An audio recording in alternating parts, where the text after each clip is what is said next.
All right, time for another Golden Eagle update here at ORUGoldenEagles.com, and we kick things off this week with sophomore Ashley Martin of the ORU women's soccer program. Great week for women's soccer. They only played once, but it was a good one, a 2-0 victory over McNeese State on Friday night up at the Case Soccer Complex. With the win, the Golden Eagles clinched the number 2 seed in the Southland Conference Tournament, which starts this weekend. They also won their 15th game of the season, which is a new program record. Before we talk about the big picture, Ashley, let's rewind to that Friday match. You really outplayed McNeese for the full 90 minutes, but it took until about the 20-minute mark of the second half to finally get that breakthrough goal.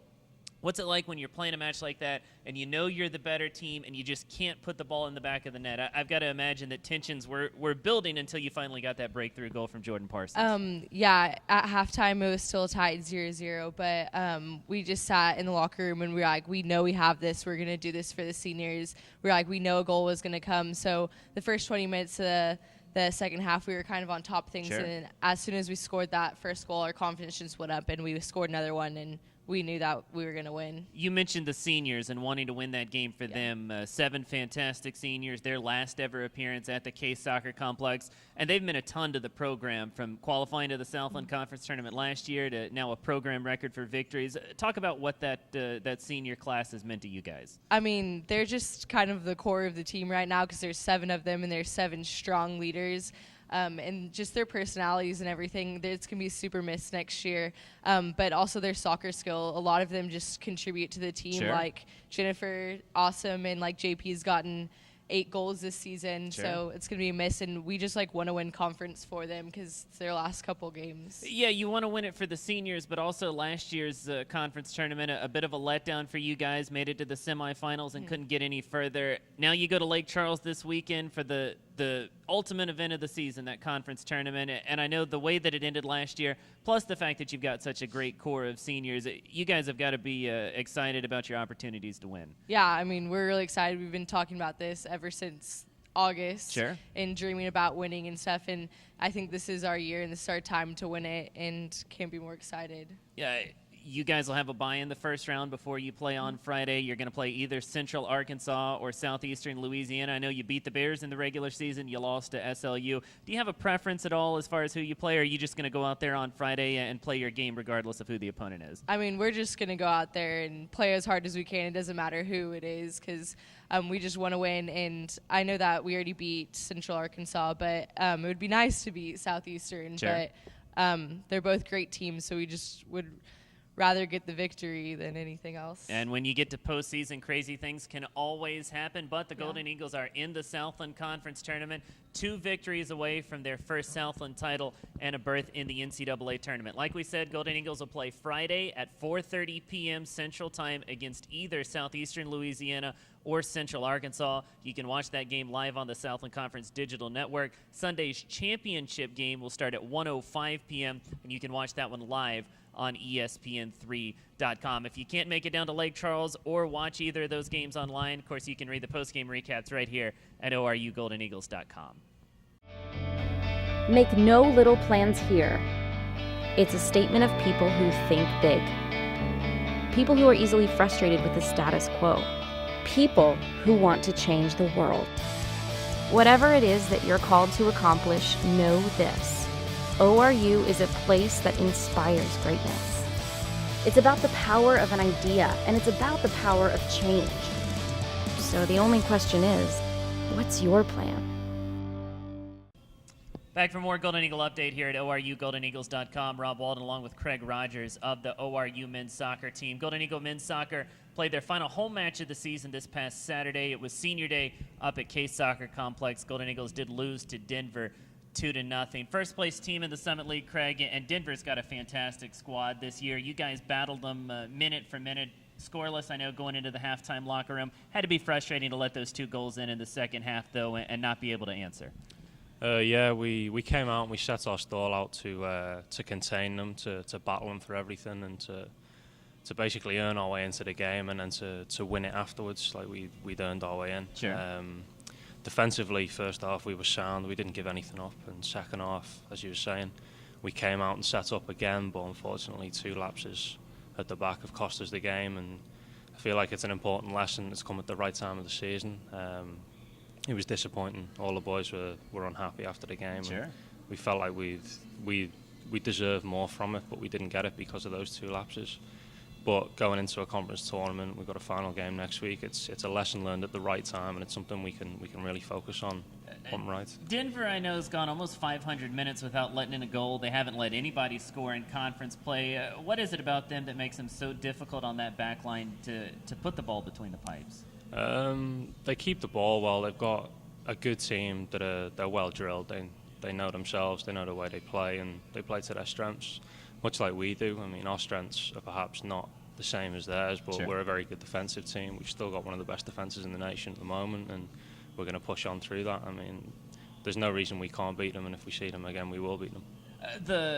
The loss, I know, is difficult, and especially difficult for you being a senior in your final home match, but there's still a lot of soccer left for you guys to play. It starts this Saturday up at IUPUI, an opportunity to improve your seeding in the conference tournament, and then obviously 2 weeks from now, the Summit League tournament up in Macomb, hosted by Western Illinois.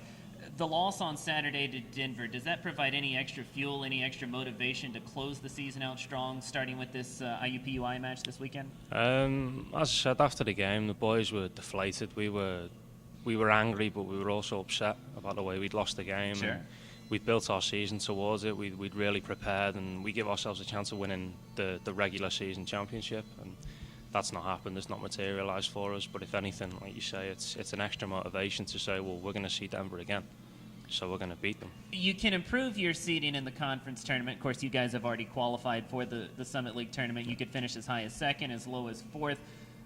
Obviously, the big carrot is to not have to face Denver in that first round, which you'll have to do if you finish 4th. But you got to think going in, you're going to have to go through the Pioneers anyway, whether you get them in the semis or the championship match. The road to the conference tournament really does go through Denver. Yeah, that's right. Personally, I don't mind which round we see them in, as long Sure. as we see them again. Like the way the game went on Saturday night was disappointing, and as I've said a couple of times before, we're looking forward to that. But either way the conference tournament comes, we're ready for it. We're going to be prepared for it as soon as the first ball's kicked. It doesn't matter what team we play, semi-final or final. We're going there to win it, and that's what's going to happen. And Saturday's match, in addition to the seeding, it can be a big stepping stone momentum-wise for you guys. How important is it to play well leading into the conference tournament and get that W on Saturday that really fires the guys up? It's very important, yeah. Momentum, it's not like a tap. You can't turn it on and off. You have to build it and you have to maintain it. Like we've just lost the game, so Sure. our immediate focus is on winning the next game, whoever that is. It's our last conference game, as you say. The second place seeding's up for grabs, but we're looking at improving our form, playing right, putting our game plan together, and then moving on from there into a conference tournament. So big weekend for ORU men's soccer. Regular season finale Saturday at IUPUI. Conference seeding on the line, and also momentum as well heading into the Summit League tournament, which starts in 2 weeks up at Western Illinois. As always, you can follow the progress of Craig and the ORU men's soccer team right here at ORUGoldenEagles.com.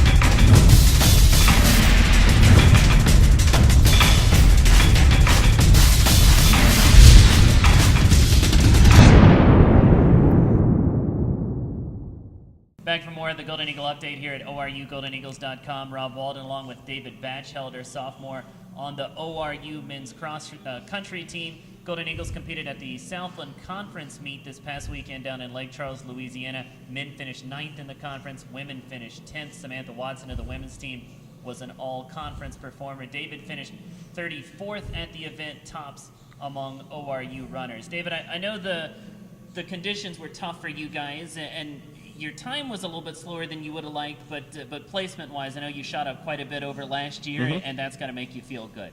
Yeah. I mean, it was good. We knew going into it the day before the race, it had been raining for 10 hours. So Sure. we knew that the conditions were going to be tough, and we just kind of adjusted our race around that. So, I mean, going into it, I knew my time was going to be slower. So. Regardless of how important the meet is, when you know there's been a downpour for 10 hours beforehand, when you're standing at that starting line, you've got to know, obviously you want your placement to be as high as possible, but you got to know your time is going to be disappointing. Yeah, I mean, it's a bit frustrating because Sure. you work so hard and you go to conference, Sure. and that's when you're expecting to peak. So you get there, it's raining, and it's just like, oh man, I'm supposed to be PR in here, getting a personal Sure. record, but it just doesn't happen. I mean, placement-wise, I did improve, but the time doesn't show that. That's the important thing, though, is the placement. And really, as a squad, you guys had a good meet, and 6 of you guys will be going to regionals based on Yep. how well you performed. And so there's still a lot of season left for you guys, and you get an opportunity to PR and hopefully participate and compete well at regionals in a couple weeks up at Iowa. I know you got to be excited about that. I'm very excited. I mean, it's just one more chance for cross country to get a good run under my belt, and I'm excited. It's a 10K. We haven't done a 10K this Yeah. year, so that should be interesting, seeing how that plays out. But Sure. I'm very excited for regionals. Talk a little bit about the women's team as well. I know Samantha Watson got an all-conference nod. She and Abby Hoover will be going to regionals in a couple weeks as well, and those two have really been fantastic all season long. Yeah, Samantha's been leading us mostly this season, and Abby's a freshman, so she's kind of new to the whole collegiate running. Sure.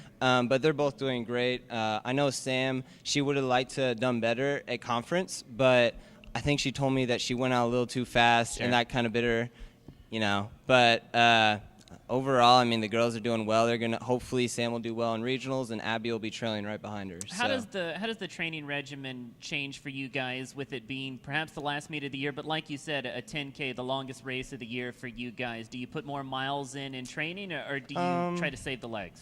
I'm going to think Coach is going to have us maybe have some high intensity this week Sure. before the regionals. Sure. And then the week before the race, I'm going to guess that he lets us kind of taper off and just like carb load and stuff like that. But this next week, I think we'll maybe just get the mileage up a little bit, have Sure. some intense workouts, and then for that following week, we'll just kind of ease into it and hopefully recover. Should be a lot of fun for the ORU cross country teams. Like we said, 9th and 10th at the Southland Conference meet. Got a big group of Golden Eagles that'll compete at regionals in a couple weeks. And, of course, you can follow their progress right here at ORUGoldenEagles.com.